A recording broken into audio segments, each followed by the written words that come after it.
اعوذ بالله من الشیطان الرجیم بسم الله الرحمن الرحیم. ګرانو کتونکو ټیم په ټیم باندې موږ داسې اکټیویټیز یا داسې پروګرامات تاسو مخې ته په دې سکرین راوړو د کومې نه چې عام خلکو ته مفاد عامه تحت دا پروګرامات موږ کوو چې د قوم ته د ولس ته فایدې نن الفاراب انسټیټیوټ اف میډیکل ساینسز کې د هغې چې کوم سی او د ډاکټر یوسف خان صاحب سره د خپل ملګري اسماعیل انجم صاحب سره دلته کې راغلي وو، هغې سره خبرې اترې کوو. ډېرې بیماریانې داسې دي چې د هغې په وجه باندې په دې معاشره کې خلکو ته مختلف قسم ایشوز راځي، مالي مسلې هم ورته راځي او دې سره سره جسماني مسلې هم راځي. څه بیماریانې داسې هم دي چې که موږ هڅه وکړو، موږ کوشش وکړو، نو دغه بیماریانو نه موږ ځان بچ کولی شو. ډاکټر صاحب سره نن خبرې اترې کوو په هغه بیماریانو باندې، کومه بیماریانې چې د یو انسان نه بل ته لګي او که موږ چېرته بې احتیاطي کوو نو دا ټوله معاشره چې ده د دغه بیماریانو شکار کیدی شي. ټول نه مخکې ډاکټر صاحب ته په خپل پروګرام کې په راتګ باندې خوش آمدید وایو، هرکلی ورته وایو. ډاکټر صاحب په خیر راغلی. مهرباني. وعلیکم السلام. تھینک یو سو مچ نواب باچا صاحب او صدر صاحب چې تاسو راغلی او دا پروګرام هم راکو. واقعي چې دا یو اویرنس پروګرام به وي انشاءالله او پبلک ته به ترې نه ښه فایده وشي. ګرانو کتونکو، ډاکټر یوسف خان صاحب یا الفاراب انسټیټیوټ اف میډیکل ساینسز دا یو داسې اداره ده، دا یو داسې پرنسپل دی یا چیف ایگزیکټیو دی چې ټیم په ټیم باندې په دې اداره کې د مختلف بیماریانو حوالې سره هغې اویرنس پروګرامات کوي. د هغې په ذریعه باندې چې کوم زموږ عام ولس دی چې هغه دلته کې راتګ نشي کولی، د دې سکرین په ذریعه باندې هغې ته هغه پیغامات ورکوي. دا ډېره زیاته ښه خبره ده که زموږ په معاشره کې داسې افراد داسې واشي نو یقینا چې اویرنس پسې واشي، خلک به بیا احتیاطي تدابیر چې دي د هغه هم اختیاروي. ډاکټر صاحب ټول نه مخکې دا راته ووایي چې کومه داسې بیماریانې دي چې هغه د یو انسان نه بل ته لګېږي که موږ احتیاط نه کوو، بې احتیاطي کوو. بسم الله الرحمن الرحیم. نواب باچا صاحب بیماریانې بیسیکلي دنیا کې چې څومره هم دي نو موږ په دوو ګروپس کې ډیوایډ کوو. یو ته موږ کمیونیکیبل ډیزیزز وایو، یو ته موږ نان کمیونیکیبل ډیزیزز وایو. کمیونیکیبل ډیزیزز یا بیماریانې هغه چې هغه د انسانانو نه انسانانو ته لګي، یا د انوایرمنټ نه انسانانو ته لګي، یا د انیملز نه انسانانو ته لګي.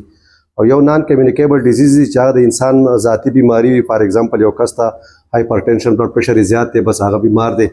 یا یو کس ته ډایبیټیز دی، شوګر لیول یې زیات دی، نو دغه نان کمیونیکیبل ډیزیز دي. خو نن سبا د انسانانو نه انسانانو ته چې کومې بیماریانې لګي دي ته موږ کمیونیکیبل ډیزیزز وایو. او زما په خیال څومره چې وایرل یا بیکټیریل انفیکشنز دي نو دا زیاتتر یو انسان نه بل انسان ته لګي. ډاکټر صاحب تاسو ووایئ چې مختلفې بیمارۍ داسې دي چې هغه د یو انسان نه بل انسان ته لګي. د هغې وجوهات یا د هغې چې کومه ذرایع دي، د کومو ذریعو نه یا د کوم څیزونو نه دا بیمارۍ چې دي نو دا خپرېږي؟ نو باچا صاحب دی خو مختلفو دغه دي د ذرایع دي، بلکې که څه وي هم دلته زمونږ په کمیونټي کې که مونږ وګورو نو زیاتتر دی چې که هیلث لحاظ سره وګورو نو په هیلث سیکټرز کې زمونږ ډینټسټري نه به زه سټارټ واخلم، که کې پراپر سکرینینګ ونشي. فار ایگزامپل د هیپاټایټس بی، د هیپاټایټس سی یا د ایچ آی وي نو هغې نه کمیونیکیټ کیدی شي. یا داسې وي چې ځینې هوټلنګ زموږ چې کوم دغه دی نو هوټلز کې چې کوم کسان کار کوي، فار ایگزامپل هغه کې ډش واشر دی یا کوک دی یا هغه کې ټیبل مین دی یا کار څه دي، که هغه ته چېرته دا بیماري ده، هیپاټایټس اے دی ورته، بی دی ورته، یا سی دی ورته، یا ورته ټیوبرکلوسس ټي بي دی ورته، یا سکن څه بیماري ده ورته، نو دا کمیونیکیټ کیدی شي. که چېرته دغه ځای ته کسټمرز راځي هغوی ته دا بیماریانې لګېدی شي. دې نه علاوه زموږ دلته که وګورو نو څومره هم چې دا قصابیان دي، باوچرز، د هغې نه هم دا کمیونیکیټ کیدی شي. یا که موږ وګورو نو باربرز څومره هم چې زموږ هیر ډریسرز دي د هغې نه هم دا دغه کیدی شي، کمیونیکیټ کیدی شي، د هغې نه بل انسان ته لګېدی شي.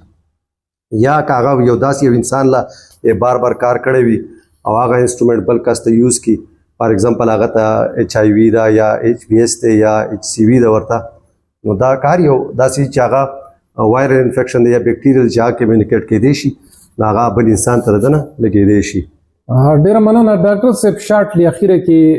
د کوم وجوهاتو په وجه باندې چې دا بیماریانې نورو ته خورېږي څه احتیاطي تدابیر موږ له پکار دي؟ لکه تاسو د باوچرز خبره وکړله، دغه شان د بربرز خبره مو وکړله، دغه شان ډاکټران چې دي لکه انجکشن یې کوي یا نور داسې څیزونه، څه داسې احتیاطي تدابیر موږ له پکار دي دغه خلکو له څه کول پکار دي چې د دې نه موږ بچ شو؟ اولنۍ خو دا ده چې مختلفو پروفیشن کې چې فار ایگزامپل ډینټسټري که زه ووایم پکار دا دی چې څوک غاښونو کې کار کوي نو د هغې سکرینینګ پکار دی د مخکې نه د مریض د هغه ټیسټونه وشي د HbS HCV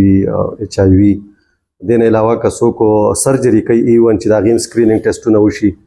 د دې سره سره نن سبا زه دا وایم بلکې انتظامي علم دا پکار ده چې هوټلز کې څوک کار کوي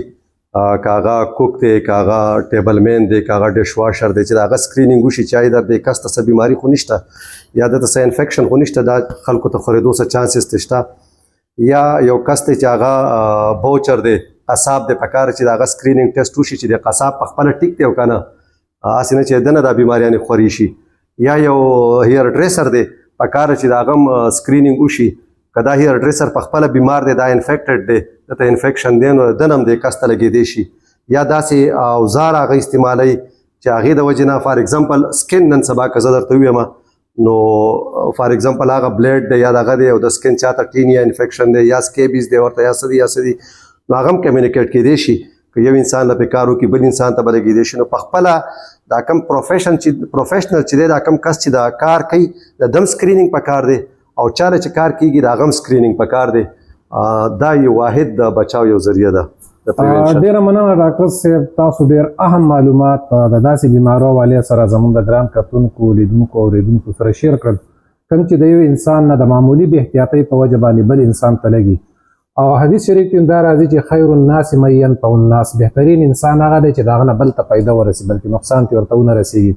نو یقینا دا ډیره ښه خبره ده چې تاسو د دې اویرنس حوالې سره د زموږ سره چې کوم ګران کتونکي لیدونکي اوریدونکي د هغې خدمت کې خپل معلومات شیر کړل ګرانو کتونکو ستاسو نه به موږ هیله لرو چې چونکې موږ همیشه دپاره کوشش دی چې د هغه ډاکټر سره یا د هغه خلکو سره کینو د هغې چې کومه کمنټس دي د هغې چې کوم تجربات دي هغې ستاسو سره شیر کړو چې د هغې نه ولس ته خلکو ته فایده وي نن هم دا پروګرام موږ د مفادې عامه تحت وکړو د دې وجې نه ستاسو نه به زما دا ریکویسټ وي دا به زما مطالبه وي چې دا تاسو ټایم لاینز نه او د ګروپس کې زیاده سے زیاده شیر کړئ چې نورو خلک هغه چې هغه ډاکټرس ته نشي تللی یا هغې ته دا معلومات نشته هغه هم خبر شي او هغه خپل احتیاطي تدابیر هم اختیار کړي او هغه دغه شان د مختلفې بیمارۍ چې د یو انسان نه بل ته لګي د هغې نه خپل بچاو وکړي ډېره مننه ښاد آباد او خوشحاله اوسئ